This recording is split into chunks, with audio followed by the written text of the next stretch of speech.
Portuguese, Dutch और English, ये तीनों यूरोपियन पावर्स के बारे में हम पढ़ चुके हैं और ये लास्ट सेशन है। इसके अंदर हम डेन्स के बारे में देख लेंगे एंड फ्रेंच के बारे में देख लेंगे। मेनली तो हमारा इंपॉर्टेंट पार्ट फ्रेंच है कि फ्रेंच और इंग्लिश के बीच में क्या राइवलरी रहती है, जिसके कारण कि जो ब्रिटिश हैं यानी कि इंग्लिश हैं वो सुप्रीम पावर भारत के अंदर बनते हैं। तो आइए हम स्टार्ट करते हैं। और अगेन मैं बोल रहा हूँ कि ये सारे के सारे नोट्स को आपको बनाने की बिल्कुल भी ज़रूरत नहीं है, आप हमारी बुक ले लीजिएगा। और ये सिर्फ मैं इसलिए नहीं कह रहा कि आपको कोई बेचना है या कुछ है, क्योंकि उसकी बहुत लिमिटेड कॉपीज़ रहेंगी। तो ऐसा नहीं है कि मैं बहुत सारी बल्क में मैंने करोड़ों किताबें छपवा दी हूँ कि हर कोई उसको अफोर्ड कर ले। तो आप जाइए जीवी कक्षा एप्लीकेशन पे, वहाँ पे जाके आप डायरेक्ट उस किताब को ले लीजिए, जिससे कि आपको कोई नोट बनाने की ज़रूरत नहीं पड़ेगी। और आपका जो काम है, क्योंकि नोट्स बनाने बैठोगे तो फिर यार 1 घंटे का काम 4 घंटे में होगा। और अगर मैं यहीं पे ब्लैक बोर्ड के ऊपर लिख लिख के आपको ये सब पढ़ाने लग जाऊँ तो फिर मेरे को ये एक घंटे के सेशन को 4 घंटे में मेरा खत्म होगा। और मैंने देखा मैक्सिमम टीचर यही कर रहे हैं, जबकि अब ज़माना वो नहीं है। अपने को फास्ट ट्रैक पे करनी है सारी की सारी चीज़ें। आप देखिए मेरा 1 घंटे का सेशन है तो वो कम से कम उन लोगों के 4 घंटे के बराबर है। तो बहुत फ़र्क है इन सेशंस के अंदर। इसलिए इन सेशंस को आप आम सेशन तो बिल्कुल मत समझिए। और कम समय में मैं मैक्सिमम कंटेंट कवर करने की कोशिश कर रहा हूं, और वो भी ऐसी स्टोरी फॉर्मिंग के साथ कि आपको दिमाग से भूले ना, एकदम माइंड में छप जाए। ठीक है भाई, तो आइए स्टार्ट करते हैं इस सेशन को। किताब से आप सीधा सीधा पढ़ लेंगे तो आपको पूरा हो जाएगा। सारी की सारी चीज़ें किताब में भी हमने कवर की हैं। ठीक है भाई, तो चलो स्टार्ट करते हैं अपने इस सेशन को।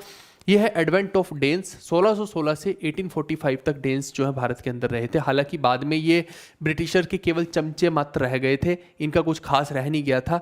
बट स्टिल अगर देखा जाए तो आए कैसे, थोड़ा सा देख लेते हैं, एक स्लाइड के अंदर कवर कर लेते हैं। 1616 के अंदर जो है डेनिश ईस्ट इंडिया कंपनी को एस्टेब्लिश किया था, किसके अप्रूवल के साथ? किंग क्रिश्चियन IV के। ठीक है, तो यानी कि जो डेन किंग है क्रिश्चियन IV, उसने अप्रूव किया और तब जाके ये जो है डच कह रहा हूँ, Danish east India company Bharat के अंदर आगमन करेगी। तो ये ध्यान रखना, डच मत समझ लेना, डेनिश अलग है और डच अलग है। ठीक है, डच वाले जो है नेदरलैंड वाले हैं। अब यहाँ पे देखिए कि 1620 के अंदर जो है ये अपनी पहली फैक्ट्री लगाते हैं। कहाँ लगाते हैं? ट्रैंक्योबार में, केरला में। अब समझना, क्योंकि ये पहली फैक्ट्री लगा रहे हैं 1620 में, इसलिए हम यही बोलेंगे कि जो इनकी सेटलमेंट है भारत के अंदर, यानी कि ये जो इन्होंने अपना डेरा डाला है भारत के अंदर, वो 1620 के अंदर ही डाला है, यही समझा जाएगा। ठीक है, और ट्रैंक्योबार कहाँ पे है? आप ये लोकेशन देखिए, ये दिख रही है आपको लोकेशन, ये है ट्रैंक्योबार। ठीक है, 1620 में ये लोग भारत के अंदर आते हैं, ये झंडा है इनका डेन्स का। तो केरला के अंदर ये जो है जगह है। अब एक्चुअली में क्या है कि उस टाइम के हिसाब से और अब के टाइम के हिसाब से आप मत कंपेयर करना कि अब तो भैया ये केरला है वो केरला है, ऐसे मत करना। यहाँ पे ये जो है मैप को आपको सब चीज़ों को पुराने ज़माने के हिसाब से समझना है, अभी के हिसाब से ज़्यादा चीज़ों को में दिमाग मत लगाना। ठीक है भाई, तो ये ट्रैंक्योबार हो गया। इसके बाद 1676 के अंदर क्या होता है, 1676 के अंदर ये अपनी सेकंड फैक्ट्री लगाते हैं, जो कि कहाँ पे थी? सेरमपुर में। और ये सेरमपुर कहाँ पे? ये बंगाल में है। ठीक है, तो ये आपको दिखाई दे रहा होगा, ये आपका हो गया सेरमपुर। ये एक बात आप ध्यान रखिएगा कि जो सेरमपुर है यही इनका मेन हेडक्वार्टर था, क्योंकि हर कंपनी जो भी आती थी ना, वो अपना एक मेन हेडक्वार्टर जरूर रखती थी, ताकि सब कुछ इजीली स्मूथली ऑपरेट किया जा सके और ऑर्डर देने के लिए कोई एक ही जगह रहे। ये नहीं कि हर कोई अपने आप से सब कुछ कर रहा है, क्योंकि ये लोग क्या करते थे? ऑर्गेनाइज्ड रॉबरी कर रहे हैं भाई। इनका इतनी डिसिप्लिन्ड तरीके से ऑर्गेनाइज्ड रॉबरी कर रहे हैं कि कोई पहचान भी ना पाए। और अभी मैं आपको दिखाऊंगा कि एक डिसिप्लिन्ड छोटी आर्मी भी बड़ी आर्मी को कैसे हरा सकती है, जो आंखें खोल देती है ब्रिटिशर्स की, है ना। तो वो अभी हम देखेंगे, अभी मैं समझाऊंगा आपको कि कैसे क्या चीज़ हुई है। बट यहाँ पे देखिए कि 2 ट्रेड हैं इनके, डेन्स के भी, ट्रेड ऑफ टी और ट्रेड विद चाइना। ठीक है, ये कोई इतना इंपॉर्टेंट पॉइंट नहीं है, बट अल्टीमेट मुद्दा ये है कि बाद में जाकर ये एक तरह से सिर्फ और सिर्फ चमचे मात्र रह गए थे ब्रिटिशर्स के, उनकी हेल्प कर रहे थे कई युद्धों में, और साथ में क्या हो रहा था, उनका एक तरह से सपोर्ट इनको मिल रहा था। लेकिन एक और चीज़ आप ध्यान रखिएगा कि बाद में क्या होता है, ये अपना जो जितना भी ट्रेड है ये ब्रिटिशर्स को बेच के जाते हैं। जैसे सेरमपुर वाली फैक्ट्री अगर इनकी बोली जाए तो 1839 में ये ब्रिटिशर्स को दे देते हैं। उसके बाद जो ये जो ट्रैंक्योबार वाली फैक्ट्री है, ये ट्रैंक्योबार वाली 1845 में ये अंग्रेज़ों को बेच देते हैं और उसके बाद भारत को लीव कर देते हैं। ठीक है, तो इनका कोई बहुत ज़्यादा इंपॉर्टेंट नहीं है, इतना ही इंपॉर्टेंट है और इतना ही आपको पढ़ना है। आगे बढ़ते हैं। अब है एडवेंट ऑफ फ्रेंच। ये हमारे लिए बेहद इंपॉर्टेंट टॉपिक है। फ्रेंच के बारे में बहुत डिटेल में हमें पढ़ना पड़ेगा, और ये कहाँ पे आते हैं, कैसे होता है, वो सब मैं आपको बताने वाला हूँ। एक बात ध्यान रखिएगा कि सबसे आखिरी यूरोपियन अगर कोई थे तो वो लास्ट यूरोपियन जो भारत के अंदर आते हैं वो फ्रेंच ही आते हैं बिफोर इंडिपेंडेंस। बाद की बात नहीं कर रहा, देश आज़ाद होने के बाद तो बहुत कुछ हुआ है, उससे पहले की बातें हो रही है। सबसे आखिरी में आ रहे हैं और सबसे पहले ही जा रहे हैं क्योंकि अंग्रेज इनको टिकने ही नहीं दे रहे। ये बहुत पावरफुल है दोनों, जब दो लोग पावरफुल हो जाएंगे ना तो एक दूसरे को टिकने ही नहीं देंगे, सीधी सी बात है, ठीक है। अब इसके बाद क्या होता है कि 1664 में फ्रेंच ईस्ट इंडिया कंपनी की शुरुआत होती है, या फिर कहें कि ये कंपनी को एस्टेब्लिश किया जाता है। कौन करता है? ये आदमी दिख रहा है, जीन बैप्टिस्टे कोलबर्ट। ये जो है ये फ्रेंच ईस्ट इंडिया कंपनी की फॉर्मेशन करता है। और ये कौन है, किसका मिनिस्टर है ये? बेसिकली ये वहाँ का जो राजा है फ्रांस का, लुई 14, उस टाइम का जो राजा है लुई 14, उसका एक मिनिस्टर है जिसका नाम है कोलबर्ट। तो ये कोलबर्ट क्या बना रहा है? यही बना रहा है कोलबर्ट ही क्रिएट कर रहा है फ्रेंच ईस्ट इंडिया कंपनी को, ठीक है, फ्रेंच ईस्ट इंडिया कंपनी को।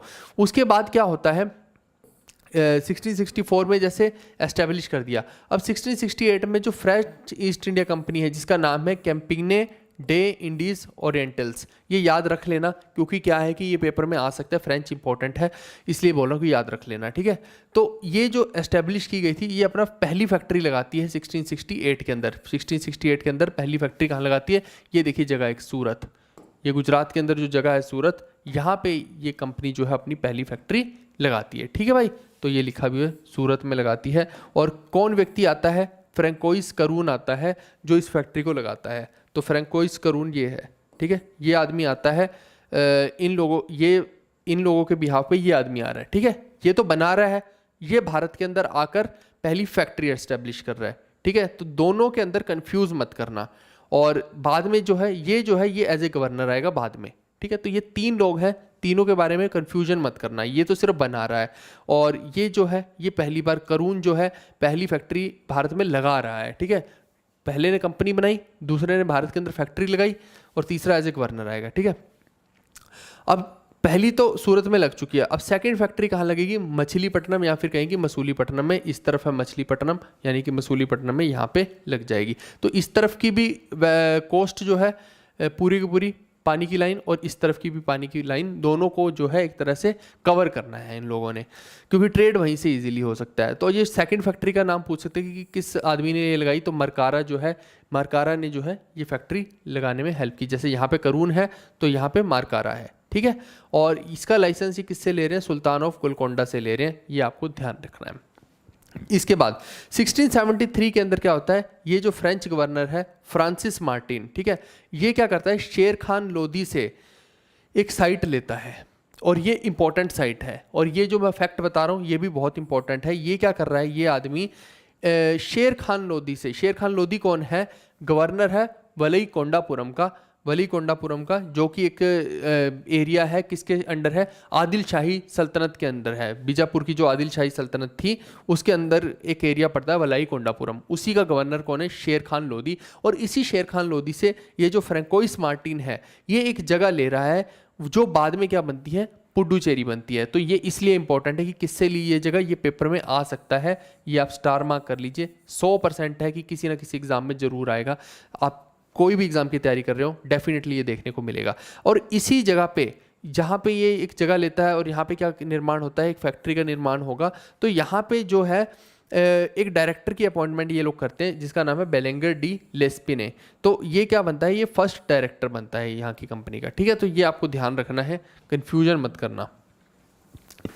उसके बाद क्या होता है 1674 में वही फ्रांसिस मार्टिन क्या कर रहा है? एक ट्रेडिंग पोस्ट बना रहा है पुडुचेरी में। पहले वो शेर खान लोदी से ले रहा है, उसके बाद वहाँ पे ट्रेडिंग पोस्ट बना रहा है, और उसके बाद वहाँ का डायरेक्टर भी बना दिया है उसने। और ये ट्रेडिंग पोस्ट जो है यही क्या है? एक तरह से पुडुचेरी कह लीजिए, उस टाइम पे तो पौंडीचेरी होगा, है ना, तो लेकिन आज की डेट में पुडुचेरी इसका नाम है। और इसी को पुडुचेरी को क्या बना देता है? ये कैपिटल बना देता है। फ्रेंच लोगों की कैपिटल क्या बन जाती है? पुडुचेरी बन जाती है। अब देखिए कि यहाँ पे कुछ समय तक तो फ्रेंच का जो है दबदबा बहुत थोड़ा सा कम ही रहा, डामाडोल रहा, लेकिन दो इनके फ्रेंच गवर्नर आते हैं, एक था लिनोयर और दूसरा था डुमास। इनके टाइम में ये जो फ्रेंच लोग हैं ये थोड़ा सा ज़्यादा ग्रो किए, ठीक है। तो इनका जो दोनों का टेन्योर लगभग मोटे मोटे तौर पे देखा जाए तो 1720 से 1742 में, यानी इन दोनों के कार्यकाल में जो है फ्रेंच लोगों ने ज़्यादा तरक्की की है। फ्रेंच ईस्ट इंडिया कंपनी ने यहाँ पे ज़्यादा अपना वर्चस्व फैलाया है। अब इसके बाद इन्हीं लोगों के कार्यकाल में क्या होता है, देखिए कि जो पौंडीचेरी है, आज की डेट में पौंडीचेरी 3 चीज़ों को मिला के बनता है। और आपको अगर मैं बोलूँ कि मैप पे पौंडीचेरी मार्क करो तो आप केवल एक जगह मार्क नहीं करेंगे, पौंडीचेरी 3 जगहें हैं यहाँ पे, ठीक है भाई। तो आइए उन तीनों जगहों के बारे में भी जान लेते हैं। आप देखिए, एक तो है ये कराईकल, एक है यहाँ पे माहे, और दूसरा है यनम, ठीक है, ये होता है यनम, YANAM है, ये इसकी स्पेलिंग है, ठीक है भाई। तो ये जो 3 एरिया है ना, ये तीनों पे भी ये जो फ्रेंच लोग हैं अपना पूरा कारोबार स्थापित कर लेते हैं। तो माहे को ये बोल रहे हैं मालाबार कोस्ट पे, ये जो इस तरफ वाली एरिया है ना अपना अरब सागर वाली साइड का, तो उधर जो है माहे है। और फिर जो यनम है ये कोरोमंडल कोस्ट पे, ये वाला हो गया। और जो कराईकल है वो तमिलनाडु की साइड में हो गया। तो 1739 के अराउंड जो है इन तीनों जगहों पे फ्रेंच लोग हैं अपना ट्रेडिंग पोस्ट, अपना वर्चस्व जो है, अपना दबदबा स्थापित कर लेते हैं। फिर 1690 के अंदर क्या होता है, फ्रेंच जो है अपनी एक एस्टेब्लिशमेंट तैयार करते हैं। ये बेहद इंपॉर्टेंट है, जहां भी चंद्रनगर का नाम आ जाए या चंद्रनगर का नाम आ जाए, दोनों एक ही बात है और ये इंपॉर्टेंट हो जाता है। तो ये चंद्रनगर कह लीजिए या चंद्रनगर कह लीजिए, ये बंगाल में अपनी एक सेटलमेंट लगाते हैं 1690 में। ये इनको कौन राइट देता है, इसका शाइस्ता खान देता है, जो बंगाल का उस टाइम पे सारा का सारा राजपाट संभाल रहा होता है। बट एक इंपॉर्टेंट थिंग है यहाँ पे, इससे पहले भी एक स्मॉल लैंड जो है चंद्रनगर में ऑलरेडी इनको एलोकेट की जा चुकी थी। वो किसके टाइम पे की जा चुकी थी, इब्राहिम खान के नाम पे।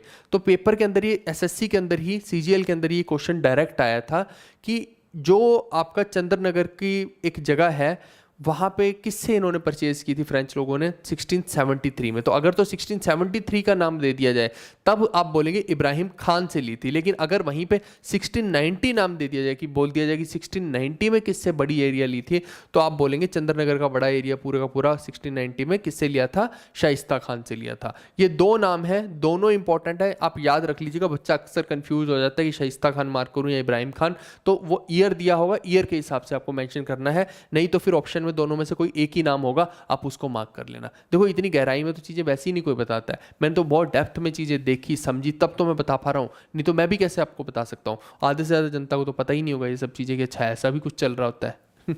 तो एनीवेज ठीक है। अब इसके बाद क्या होता है कि डच जो होते हैं, मैंने क्या बोला था कि ये जो डेन्स हो गए, डच हो गए, ये केवल और केवल फिर बाद में ब्रिटिश की चमचागिरी में लगे हुए थे। इनका कोई खास मोटिव रह नहीं गया था। एक बार इनको ब्रिटिशर्स ने पेल दिया, उसके बाद ये उनके गुलाम हो लिए, है ना, चाटने लग गए। तो अब यहाँ पे देखिए जो डच हैं ये ब्रिटिशर्स के साथ यानी इंग्लिश लोगों के साथ मिलकर क्या कर रहे थे, यहाँ पे पौंडीचेरी को कैप्चर करने की कोशिश कर रहे थे ये दोनों लोग, ठीक है। और 1693 में ये लोग कर भी लेते हैं, 1693 में, ठीक है। तो दोनों लोग क्या करते हैं, डच और इंग्लिश मिलके पौंडीचेरी को कब्जे में कर लेते हैं। अब यहाँ पे क्या होता है, हालांकि बाद में क्या होता है कि ट्रीटी ऑफ रिजविक होती है, जबकि मैंने बता दिया आपको कि पौंडीचेरी को कौन स्थापित कर रहा है, फ्रेंच लोग कर रहे हैं, लेकिन इंग्लिश और डच छीन रहे हैं इनसे। लेकिन बाद में एक ट्रीटी ऑफ रिजविक होती है। देखिए इनके जो है बहुत बड़े पर्सपेक्टिव थे कि ये क्यों सब चीज़ें हो रही थी, ये क्या है ट्रीटी ऑफ रिजविक वगैरह, ये सब वर्ल्ड हिस्ट्री में जाके फिर सेट होती हैं। अब वो कर्नाटिक वॉर्स अभी मैं पढ़ाऊंगा तो वहाँ पे आपको और ज़्यादा चीज़ें क्लियर होंगी कि ऑस्ट्रिया में जो वॉर ऑफ सक्सेशन चल रहा है उसके चक्कर में यहाँ भारतीयों के बीच में लड़ाइयाँ चल रही हैं। तो वो बहुत एक बड़ा पर्सपेक्टिव है, वाइडर व्यू से देखेंगे तो आपको समझ में आएगी कि चीज़ें, लड़ाइयाँ यहाँ के हिसाब से कम और फॉरेन के हिसाब से ज़्यादा हो रही हैं। तो वो हम आगे समझेंगे, बट अभी के लिए समझ लीजिए कि जो ट्रीटी ऑफ रिजविक है इसके तहत क्या होता है, जो एरिया है ये पूरे का पूरा पौंडीचेरी वाला वापस कर दिया जाता है फ्रेंच लोगों को, ठीक है। और लेकिन उसके बाद भी क्या होता है कि जो स्पेनिश सक्सेसर है उसका एक वॉर वहाँ पे स्पेन के अंदर ब्रोक आउट हो रहा है। फिर मैंने बताया ना ऑस्ट्रिया वाला एक वॉर जो है वो ब्रोक आउट हो रहा है। तो ऐसे ऐसे करके इस वजह से बहुत सारी ऐसी पीछे अड़चने थी जिसकी वजह से फ्रेंच लोगों का भविष्य बिल्कुल अधर में जाता जा रहा था। और अभी मैं आपको समझाऊंगा कि इसके पीछे एक और भी बड़ा कारण था कि क्यों ये लोग हार रहे थे, वो आगे चल के समझाऊंगा आपको। एक व्यक्ति है जोसेफ फ्रैंकोइस डुप्ले, ठीक है। तो ये डुप्लेक्स नहीं इसको बोलते इसको है डुप्ले, ठीक है। तो आपको जैसे भी उचित लगे डुप्लेक्स बोलना, डुप्लेक्स बोल लो। डुप्लेक्स ऐसे लगता है कि वो एक के ऊपर एक घर नहीं बना देते डुप्लेक्स, तो वो वैसा लगता है। तो डुप्ले जो है, अब ये यहाँ पे पूरा का पूरा जब पिक्चर में आता है तो ये क्या करता है, ये लड़ाई के पूरा मोटिव से आ रखा होता है। तो इसके आते ही क्या होता है, एंग्लो फ्रेंच वॉर्स शुरू हो जाते हैं और वो कई साल तक चलते रहते हैं, घसीटता रहता है भाई ये। तो एंग्लो फ्रेंच वॉर जो है 1746 से 1763 तक चलते हैं। और वो किसकी वजह से चल रहे हैं, डुप्ले की वजह से चल रहे हैं। ये 1742 में इंडिया के अंदर फ्रेंच गवर्नर बनता है और जैसे ही ये बनता है ये सारे के सारा बस वही होता है ना कि इसको टिकाई नहीं लग रही होती, चुल होती है। तो तो चुल होती है तो लड़ाई शुरू हो जाती है, फिर वही वाली कहानी है।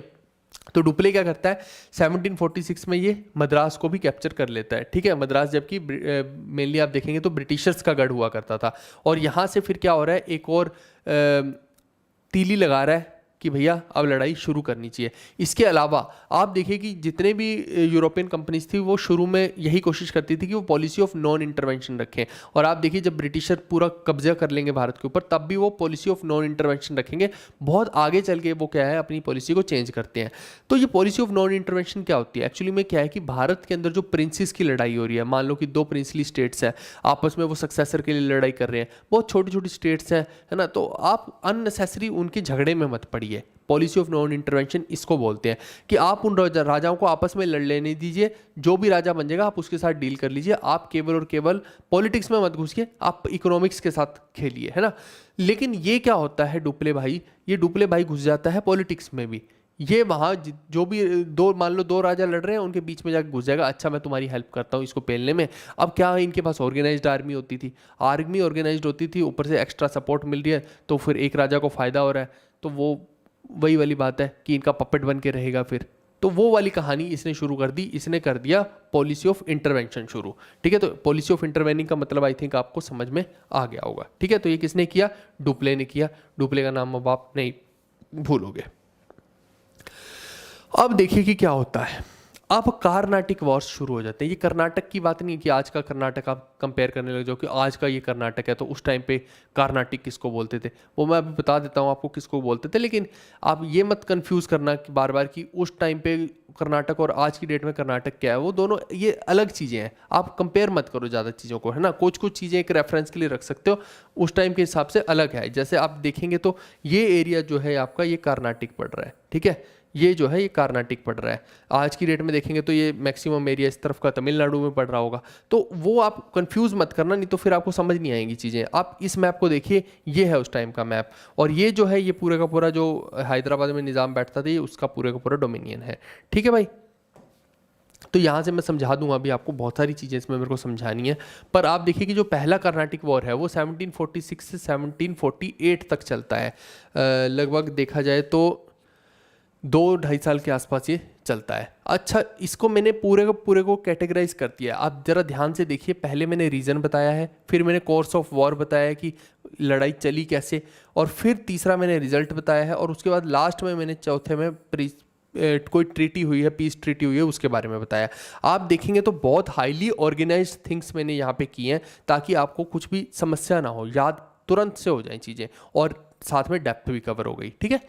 अब कारण देखिए कि क्या बनता है। एक्चुअली में क्या है कि ऑस्ट्रिया के अंदर मान लीजिए, अब जैसे इंडिया में ही होता है कि एक राजा मर गया तो अब उसके 4 लौंडे हैं तो आपस में लड़ाई कर रहे हैं, हुड़दंग मचा रहे हैं, मैं राजा बनूंगा, और दूसरा बोला शक्ल देखी तूने अपनी, जा शीशे में देख क्या, चल बनाऊँ तने राजा मैं, कान पे लगाऊंगा साड़े के। तो ऐसा कुछ भी चल रहा है ना। तो ऐसी आप देखिए कि यही हालात सिर्फ भारत में थोड़ी होते हैं, यही हाल बाहर भी होते हैं। तो ऐसी ऑस्ट्रिया के अंदर क्या था, वॉर ऑफ सक्सेशन चल रहा था कि अगला राजा कौन बनेगा। स्पेशली अगर देखा जाए तो रानी थी एक्चुअली में, एक लेडी थी, उसका नाम था मारिया थेरेसा, तो वो बनना चाह रही थी, और उसके चक्कर में, उस छोरी के चक्कर में सारे लौंडे भिड़ लिए तो वो वाला हाल चल रहा था। अब लड़ाइयाँ उधर चल रही हैं और उसके नतीजे यहाँ भारत के अंदर भुगते जा रहे हैं, ऐसा हाल चल गया, ठीक है। और इसी बैटल को जो है, यही पहले कार्नाटिक वॉर को या पहले एंग्लो फ्रेंच वॉर को ही क्या बोला जाता है, बैटल ऑफ अडयार या फिर बैटल ऑफ सेंथोम भी बोल सकते हैं, क्योंकि अडयार एक रिवर है ना, तो उसके आसपास के किनारे पे लड़ा गया होगा तो बैटल ऑफ अडयार बोल दिया। और ऐसी बैटल ऑफ सेंथोम भी बोल सकते हैं या बैटल ऑफ सेंट थोम भी बोल सकते हैं। अगर ये आ जाए तो ये नाम से घबराना नहीं है, ये सेम ही बैटल की बात कर रहे हैं, ये फर्स्ट कर्नाटिक वॉर की बात कर रहे हैं। कई बार ये उल्टा घुमा के पूछते हैं ऐसी चीज़ें, तो आपको कन्फ्यूज़ नहीं होना है। अब देखिए कि होता क्या है इसके अंदर। जो फ्रांस वाले लोग होते हैं, मैंने क्या बोला था आपको, जो फ्रेंच पीपल हैं वो मद्रास पे कब्जा करने की कोशिश करता है। डुप्ले क्या करता है, मद्रास को कैप्चर करने की कोशिश करता है। तो वो जाके जो सेंट थोम का बैटल है उसके अंदर फ्रांस जो है मद्रास को कैप्चर कर लेता है, जो कि था ब्रिटिशर्स का गढ़ एक तरह से। अब होता क्या है इसमें, जो स्ट्रॉन्ग फोर्सेज है, अनवरुद्दीन जो कि था नवाब कर्नाटिक का, वो लड़ती है यहाँ पे डुप्ले के साथ, लेकिन हार जाती हैं। अब आप समझेंगे कि क्या हो रहा है। एक्चुअली में क्या है, जो ब्रिटिशर है वो खुद नहीं कुछ भी करना चाह रहे, अभी सोच रहे हैं कि अनवरुद्दीन से हेल्प ले लेते हैं, जो कर्नाटक का नवाब है उस टाइम पे। और जो कर्नाटक का नवाब है, अब जब वो सुनता है ब्रिटिशर्स की व्यथा कि भैया मद्रास को तो इन लोगों ने कैप्चर कर लिया, आप समझो यहाँ पे ये कर्नाटक है, ये पूरे का पूरा ये कर्नाटक है और इधर कहीं मद्रास है, ठीक है। अब आप समझो कि जब डुप्ले ने यहाँ मद्रास को कैप्चर कर लिया तो यहाँ का जो इस कर्नाटक एरिया का नवाब है, ब्रिटिशर इसको बोल रहे हैं कि भैया यहाँ हमें फ्री करवा के दो, आपसे तो हमने वादा कर रखा था, आपने हमसे वादा कर रखा था, तो फ्री करा के दो अब आप। अब होता क्या है कि ये आदमी जो है ये 10,000 की सेना अपनी यहाँ पे भेज देता है। अनवरुद्दीन जो है 10,000 की सेना यहाँ पे भेजता है अपने कमांडर के साथ। लेकिन आप समझो कि उस तरफ जो है सेना कितनी थी, जो डुप्ले के पास थी लगभग 800-900 या मैक्सिमम 1000 लोग होंगे। भाई जैसे ही वहाँ पे आप देखो कि लड़ाई हो रही है आपस में, डुप्ले भाई तो 10-20-25 मिनट में तो अपनी सेना को यूं पूरा ऑर्गेनाइज कर देता है। हाईली डिसिप्लिन्ड आर्मी थी उसके पास, है ना। तो क्या हो रहा है कि 10,000 की सेना और उस तरफ जो है केवल 1000 की सेना के मान लीजिए, है ना, तो ये आपस में लड़ रहे हैं और पूरे का पूरी 10,000 की सेना को यहाँ पे हरा दिया जाता है। अब यहाँ से क्या होता है, यही वो टाइम था जब ब्रिटिशर्स की आंख खुलती है। जो क्लाइव जो है ना, रॉबर्ट क्लाइव, बाद में वो यही चीज़ की एनालिसिस करने के बाद वो आगे जो है प्लासी का बैटल जो है लड़ेगा, है ना। वो यही चीज़ देख के कि भैया ये एक डिसिप्लिन्ड आर्मी बड़ी से बड़ी हिंदुस्तानी फौज को भी हरा सकती है, यहाँ से इनके हौसले बुलंद हो गए। ये वार था जिसने पूरे का पूरा जो हिस्ट्री है उसको बदल के रख दिया। यानी ब्रिटिशर्स को समझ में आ गया कि ये बड़ी सेना का कोई लेना देना नहीं है, यहाँ पे ये कमज़ोर सेना है, इनकी एकदम उथल पुथल सेना है, हमें हाईली डिसिप्लिन्ड एक आर्मी हमारे पास होगी तो हम इजीली इन लोगों को हरा देंगे।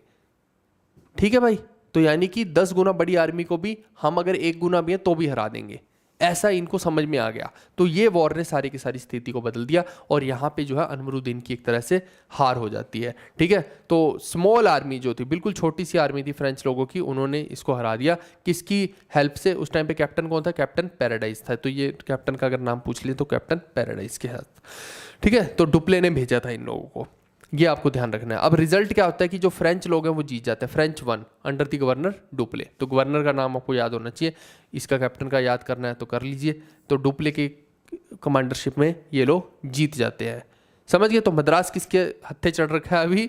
मद्रास इन लोगों के पास चढ़ा हुआ है ना, फ्रेंच लोगों के पास, जो कि किसका गढ़ था? इंग्लिश लोगों का गढ़ था। समझ गए इस चीज़ को। अब यहाँ पे देखिए एक पीस ट्रीटी होती है जिसका नाम है एक्स-ला-चैपेल ट्रीटी, इसको स्टार मार्क कर लो। ये 1748 में होती है।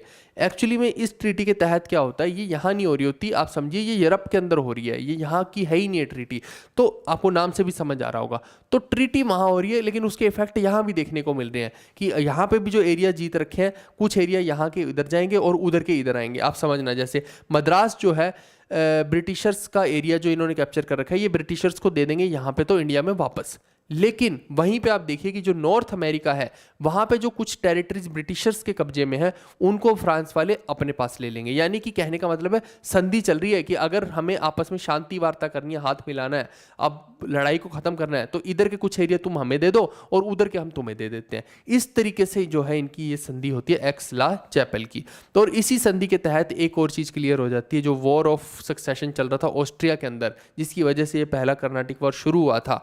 वहाँ की जो रानी है मारिया थेरेसा, अब पक्का हो जाता है कि भैया यही यहाँ की रूलर है, ये कंफर्म हो जाती है। ठीक है, इस छोरी के चक्कर में कई लौंडे बर्बाद हो गए, तो यही समझना है आपको। ठीक है भाई। अच्छा, ये हिंदी वालों को थोड़ा सा वो हो गया, मैं 1 मिनट कर देता हूँ उसको सेट। ठीक है, अब शायद कोई दिक्कत नहीं आएगी। चलो, तो हिंदी वालों के लिए भी मैंने प्रॉपर इंतजाम कर रखा है, कोई दिक्कत नहीं आएगी। आप इसको पढ़ लेंगे तो इजीली समझ में आ जाएगा कि एक्स-ला-चैपेल की ट्रीटी क्या है। मेन है एक्स-ला-चैपेल वाली ट्रीटी। ठीक है, चलो आगे बढ़ते हैं हम। सेकंड कर्नाटिक वॉर की मैं बात कर रहा हूं अब। तो दूसरा वॉर जो है ये 1749 से 1754 के बीच में लड़ा गया, यानी लगभग 5 साल के आसपास ये लड़ा गया है।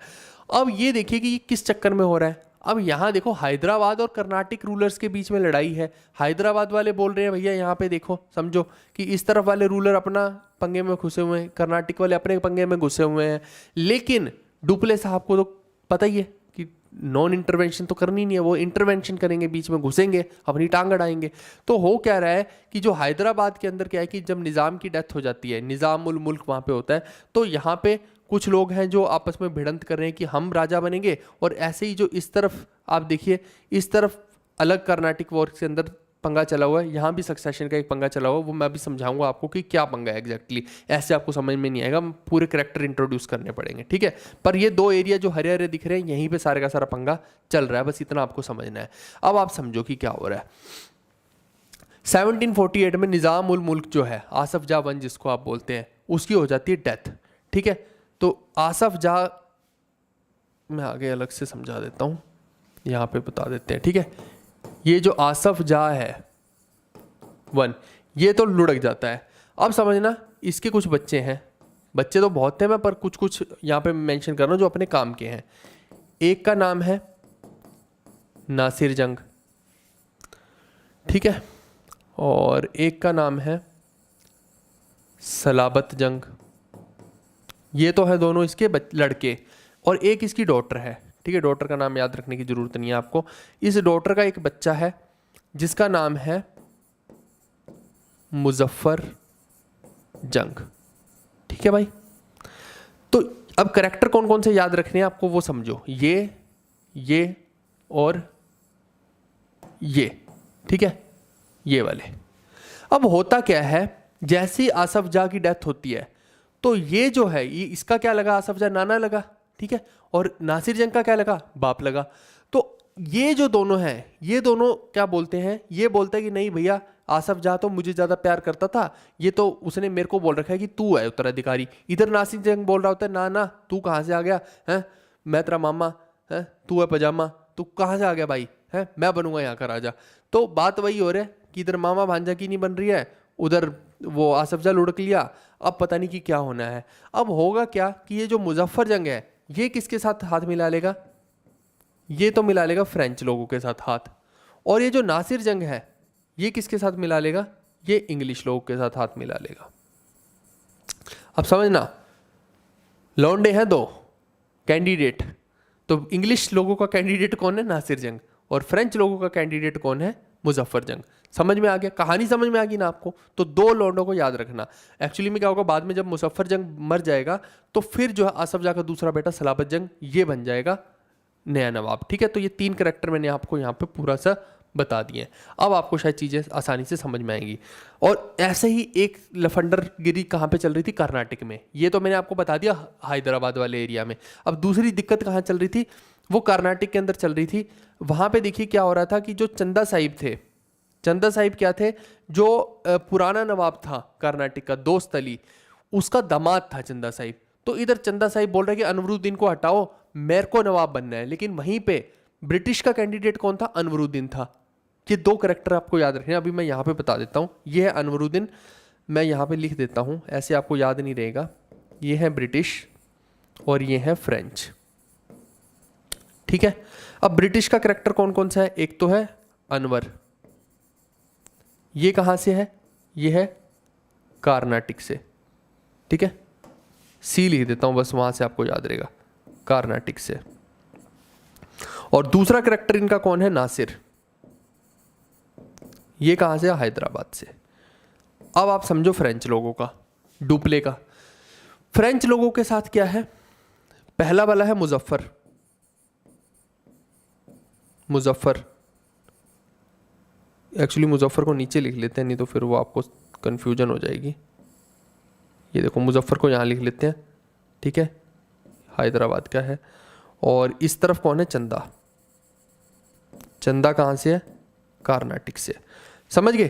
तो ये दो लोग हैं यहाँ पे। अब फ्रेंच में कौन है, डुप्ले है इनके साथ, डुप्ले, ठीक है भाई।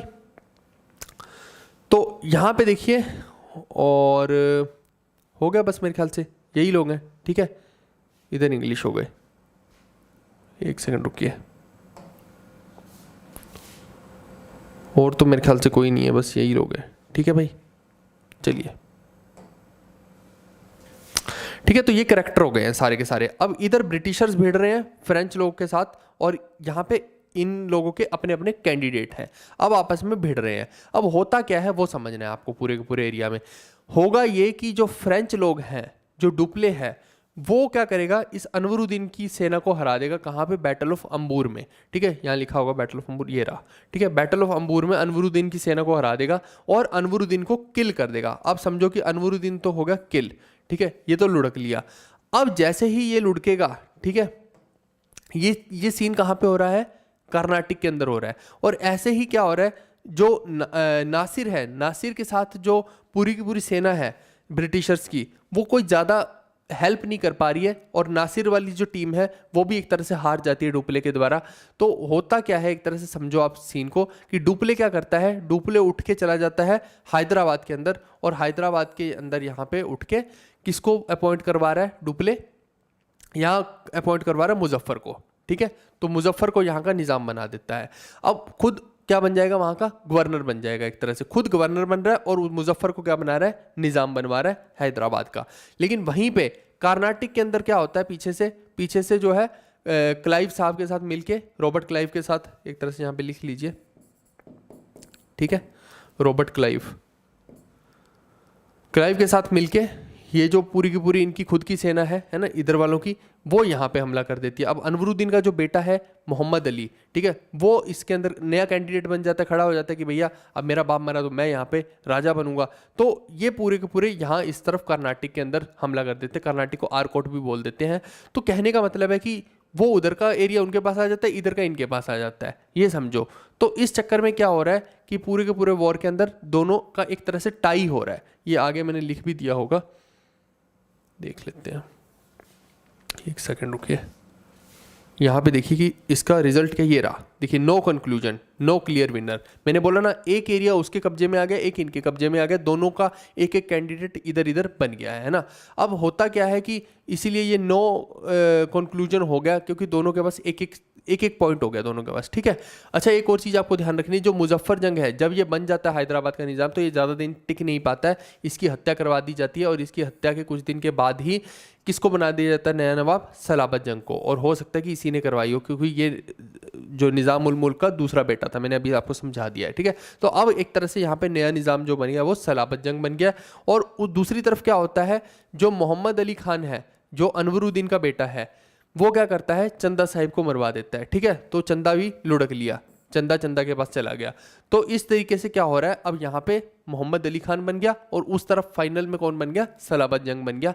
तो दो हो गया है ना, हैदराबाद में उनका फ्रेंच का कैंडिडेट हो गया सलाबत जंग, और मोहम्मद अली, ये जो है मोहम्मद अली, ये कहाँ का हो गया अपना, मोहम्मद अली हो गया कर्नाटक का, ठीक है जी, यानी कि ब्रिटिशर्स का कैंडिडेट। तो फाइनली क्या होता है, ये वॉर कंक्लूड कैसे होता है, ट्रीटी होती है 1754 में, जिसको बोलते हैं ट्रीटी ऑफ पौंडीचेरी या ट्रीटी बाय गोडेयू। एक्चुअली में क्या है कि डुप्ले थम ही नहीं रहा था, डुप्ले लगा पड़ा था लड़ाई झगड़े में, तो जिसके वजह से फ्रेंच लोगों का बहुत ज़्यादा पैसा बर्बाद हो गया था, फ्रेंच ईस्ट इंडिया कंपनी का। और इस वजह से वहाँ से ऑर्डर आ गया फ्रांस से कि भैया तुम आ जाओ वापस, तुम्हारी जगह किसी और को भेजते हैं, तुमने बहुत नुकसान करवा दिया है। अब इस चक्कर में किसको भेजा जाता है, गोडेयू को भेजा जाता है, गोडेयू, ठीक है। ये जो है नया गवर्नर बनता है यहाँ पे फ्रेंच का, और ये आकर क्या करता है, इसका नाम है चार्ल्स रॉबर्ट गोडेयू। ये यहाँ पर आकर संधि का प्रस्ताव रखता है, एक तरह से इसका जो है नेगोशिएशन, पॉलिसी ऑफ नेगोशिएशन को फॉलो करता है ये।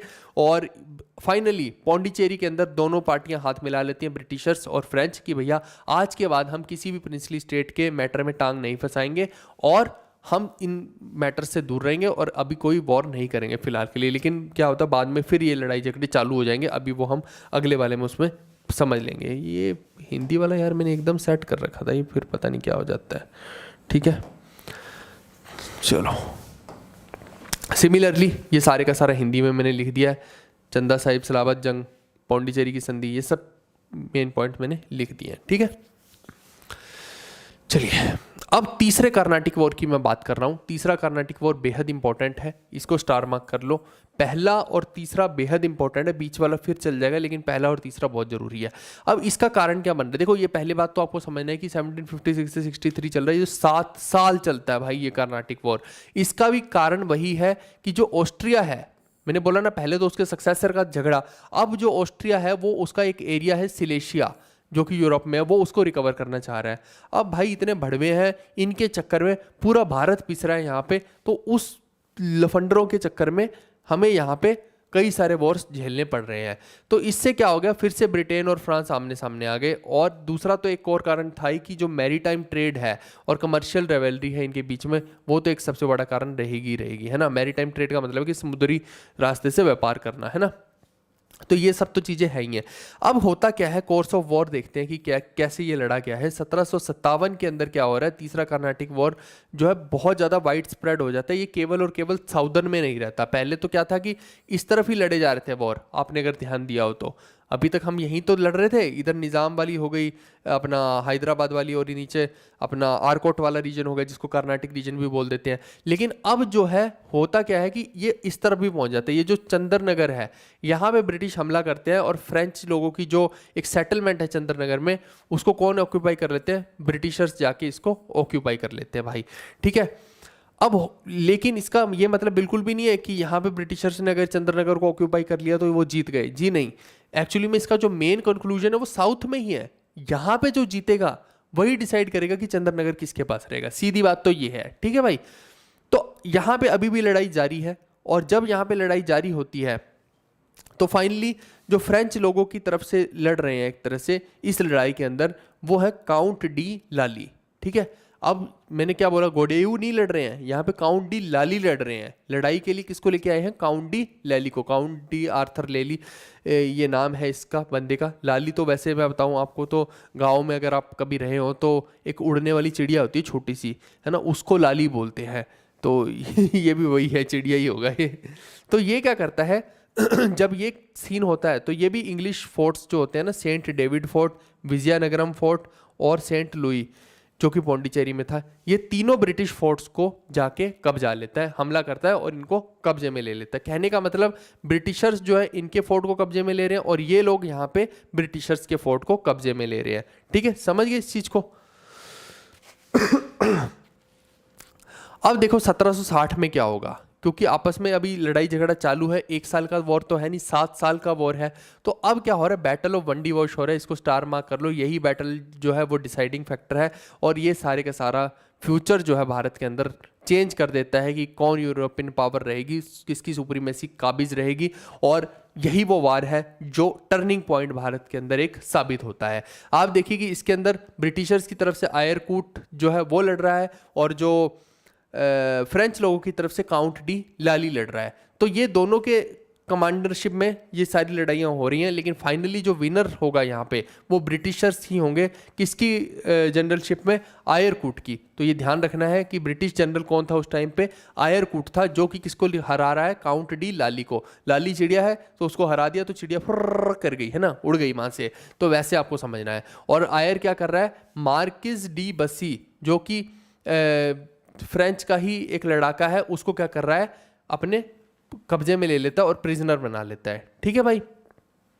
अब देखो रिजल्ट में तो ब्रिटिश जीत चुके हैं, लेकिन इस ट्रीटी में होता क्या है, फाइनल इसका जो कंक्लूजन है वो ट्रीटी ऑफ पेरिस से होता है। ये आपसे पूछा जा सकता है कि ट्रीटी कब हुई, तो आप बोलेंगे 1763 में जो है ट्रीटी ऑफ पेरिस होती है, ठीक है भाई। अब इस ट्रीटी के तहत क्या होगा वो आपको समझना है, क्योंकि मैंने क्या बोला, ये सारे वॉर्स केवल भारत का पर्सपेक्टिव नहीं है, ये पूरे वर्ल्ड में जो इनका जो अलग अलग जगह पे कॉलोनीज है वहां पे क्या हो रहा है, ये उस बात पे डिपेंड कर रहा है। तो इस चक्कर में क्या हो रहा है कि आप देखिए कि जब फ्रांस को हराया जाता है तो सिर्फ यही नहीं हार रहा, कई और जगह पे भी हार रहा है। और फाइनली ट्रीटी ऑफ पेरिस में ये डिसाइड होता है 7 साल का वॉर खत्म करने के लिए कि जो फ्रांस है वो कनाडा का एरिया, क्यूबेक का एरिया और ग्रेट ब्रिटेन, मतलब बहुत सारे 1-2 एरिया और भी हैं जो सारे के सारे ग्रेट ब्रिटेन को दे देगा। ये तो मैंने मेन लिख दिया, 2-3 एरिया और भी हैं, तो वो पूरे 5 या 6 एरिया कुछ ऐसे हैं जो ब्रिटेन को फ्रांस है पूरे के पूरे दे देगा। लेकिन बदले में ब्रिटेन इनको क्या देगा, ब्रिटेन इनको जितनी भी यहाँ के एरिया हैं भारत के वो वापस कर देगा, ठीक है। तो फ्रांस को जो है पौंडीचेरी ब्रिटेन वापस कर देता है, और बाकी की जो चंद्रनगर की फैक्ट्री होगी, है ना, या फिर आपका इधर पौंडीचेरी वाला एरिया हो गया, ये सारी की सारी चीज़ें जो है वापस दे देता है ब्रिटेन इनको। किस ट्रीटी के तहत, ट्रीटी ऑफ पेरिस के तहत। लेकिन एक कंडीशन लगा देता है कि भाई इन एरियाज़ को, इन फैक्ट्रीज को आप फोर्टिफाई नहीं कर सकते हो, है ना। फोर्टिफाई का मतलब है कि किलाबंदी नहीं कर सकते हो, यहाँ पे कोई हथियार वगैरह नहीं रख सकते हो, आपको हमारी प्रोटेक्शन में रहना पड़ेगा।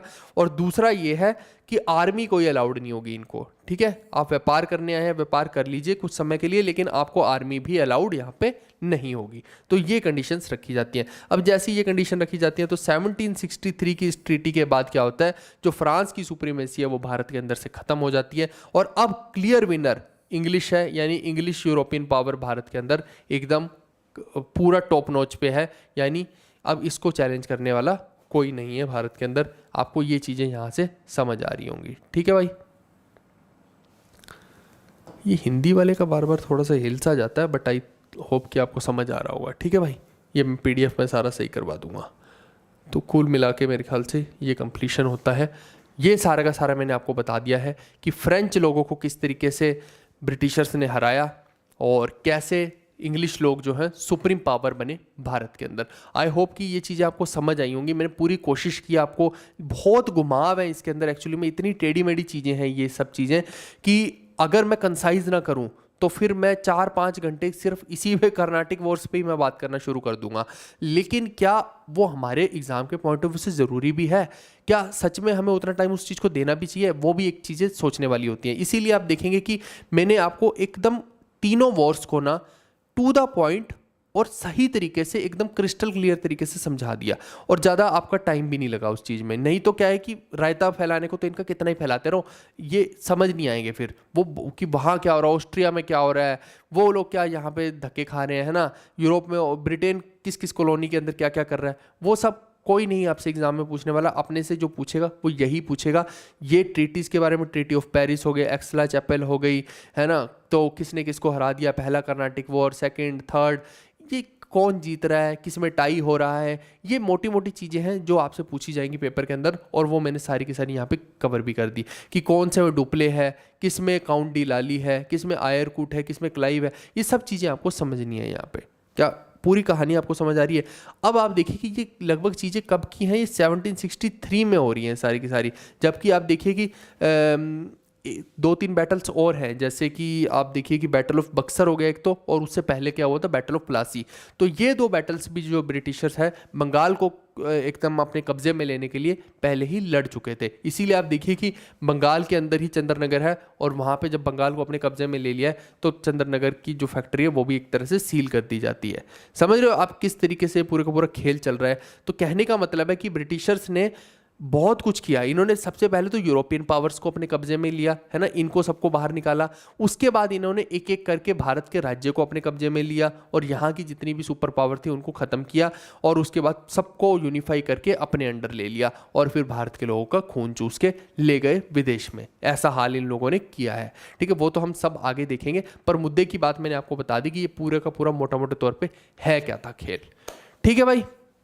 आई होप कि आपको ये पूरी की पूरी कहानी समझ आई होगी। मैंने पूरा जी जान लगा दिया है। अगर आपको सच में जेन्युइन लग रहा है ये कंटेंट, तो एक तो कमेंट करके ज़रूर बताना। दूसरा, हमारी एप्लीकेशन है जो जीवी कक्षा एप्लीकेशन है अपनी, है ना, ये देखिए यही नाम से है जीवी कक्षा एप्लीकेशन।